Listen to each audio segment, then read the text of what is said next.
Hello mga Lods. Magmi-mix tayo ngayon ng ating pang preconditioning mixture. Iba to sa 21 days condition. Dito sa preconditioning, mas marami tayong nilalagay ng mga sangkap para mas mabilis bumuka yung mga katawan nila.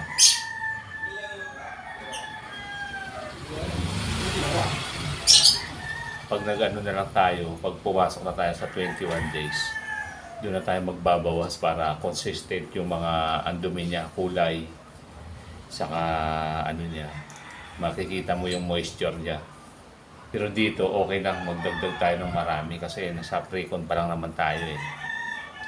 Normal lang, hindi naman masyadong kailangan mas mabilis magpabuka ng katawan. 1 week lang sa akin. Ano na kaagad siya, bukas siya sa magaang.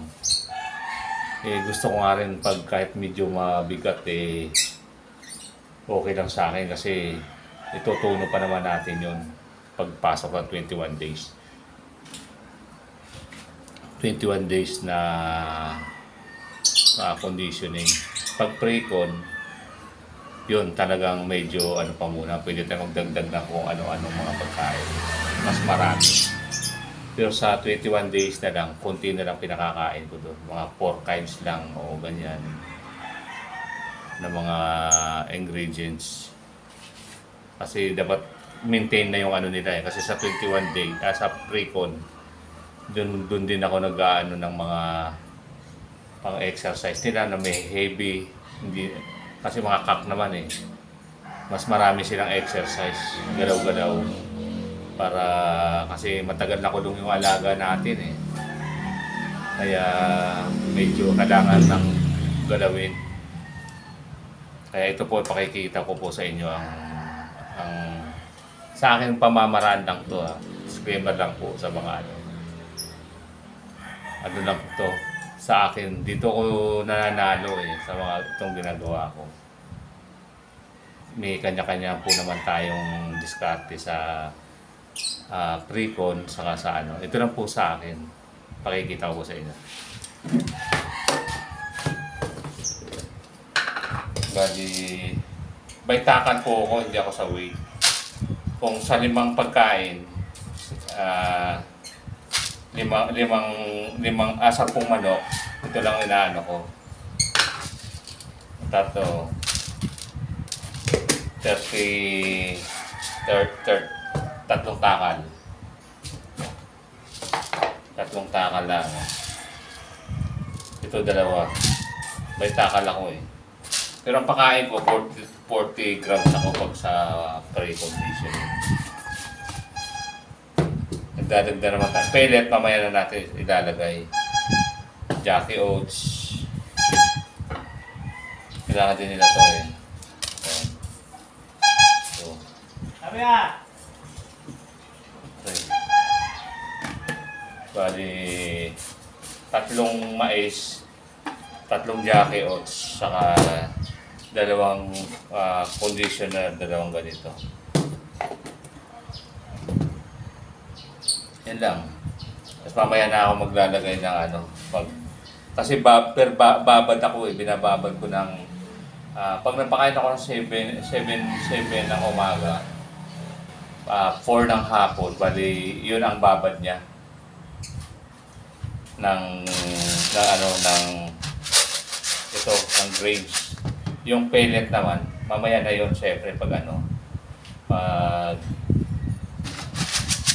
kasi mababasa siya, hindi naman siya pwede pakain ng basa. Mamaya na pag natapos itong babad.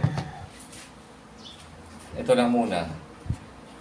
Mamaya na yung pellet, saka dextrose powder, ito wheat germ, saka ito alpine naglalagay ako, saka itong dextrose powder yan. Saka naglalagay din ako ng malunggay. Ito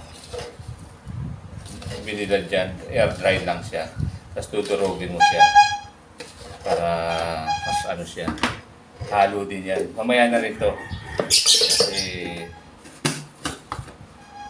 Ngayon umaga ako nag-mix nito, panghapon, 4 p.m. mamaya, pakikita ko ulit sa inyo kung paano. Saka naglalagay po ako ng red shell para bawat pakain.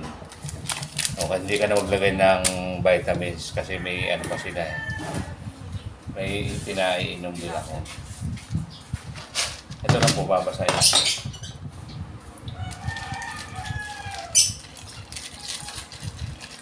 Hugasan muna natin yan. Tapos babad yan, parang 7 to 8 hours yan ang babad yan.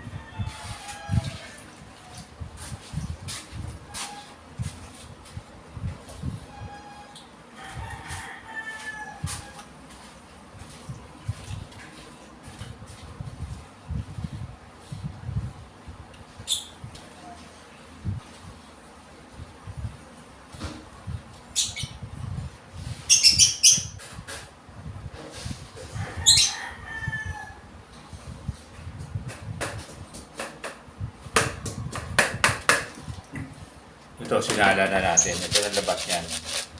Mas more na ano ako, mas madami akong nilalagay na pellet pag sa pripon eh. Saka naglalagay pa ako ng chopped carrot, saka chopped cabbage.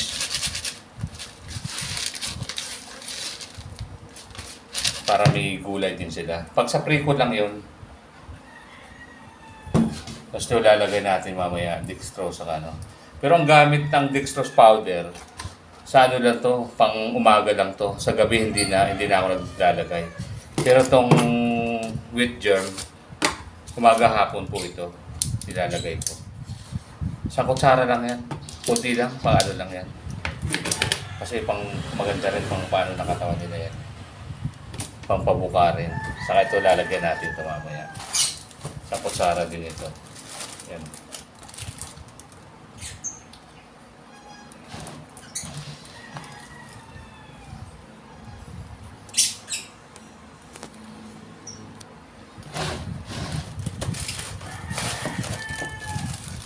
Ito naman yan. Parang Quakeros. Ano din yan.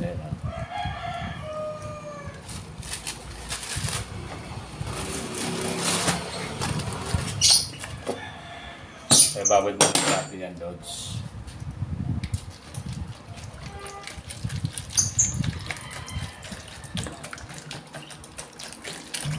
Okay, mamaya ulit. Tutuloy ko na lang mamaya pag mag-mix na ako sa hapon. Abangan nyo lang po ulit. Okay. Nababad na natin ng 8 to 9 hours. Ito na. Ito na yung labas niya. Pinaano ko na rin pati yan. Strainer para tubig, wala talaga sa tubig. Kasi ayaw natin maging waterlog yung manok natin. Kaya tinatanggalan natin na ngayon para maano natin yung moisture.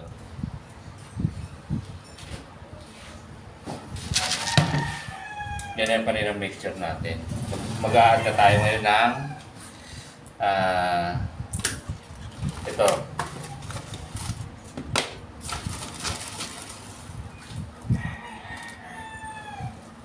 Isa nito. Isa taka lang. Good for 10 heads to ang gagawin ko. Kasi 10 yung naka-precon ko eh. Yan. Dextrose. Dextrose powder. Isa lang din ito. Ay hindi, hapon na pala. Hindi na tayo maglalagay pala nito. Kalimutan ko, sorry. Pangmaga lang ito gagamitin kasi bali magiging hyper yung manok pag pinakain mo, hinalo mo to sa pagkain nila sa gabi, hapon. Pag umaga, okay lang kasi mabuburn pa nila yung ano nila. Nalagyan na tayo ng pellet. Ito with your meal to. Umaga at hapon na din to. Isa lang din kasi may ano ako eh. Yan o.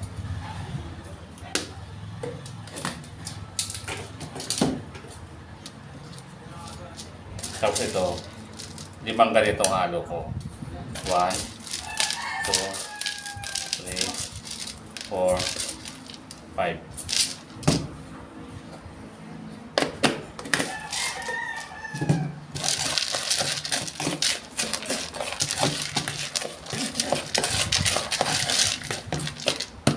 Tapos maglalagay tayo ng chop ano. Yan. Isa't kalahati lang. Tapos ito, isa nito, carrots. Cabbage saka carrots. Yan na.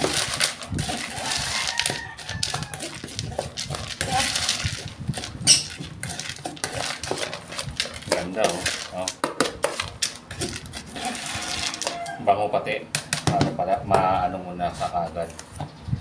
Gusto ng mga manok yan eh. Tapos ito naman.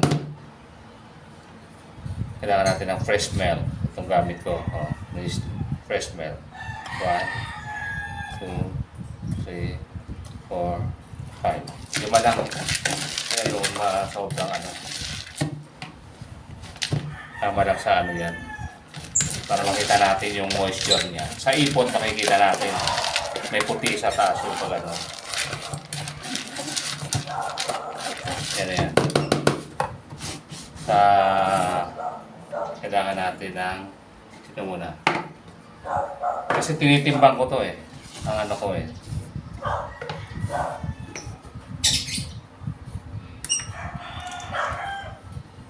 Bali 40 grams ang binibigay ko, 45. Pero 40 grams muna tayo. Yan o, zero. Yan bali 40. 40 lang siya. Bibigay natin. Sa isang manok yun. Sa 10. Okay. Hindi ko na isa-isahin. Baka maano na kayo eh. Okay. Don't forget to share, subscribe to my channel, Sharp Blade AGM. Thank you po sa mga nanonood, saka sa mga silent viewer natin dyan, at saka mga kaibigan nating mga vlogger, lagi nagko-comment sa atin. Thank you po sa panonood nyo sa akin. Okay. Bukas ulit. Salamat.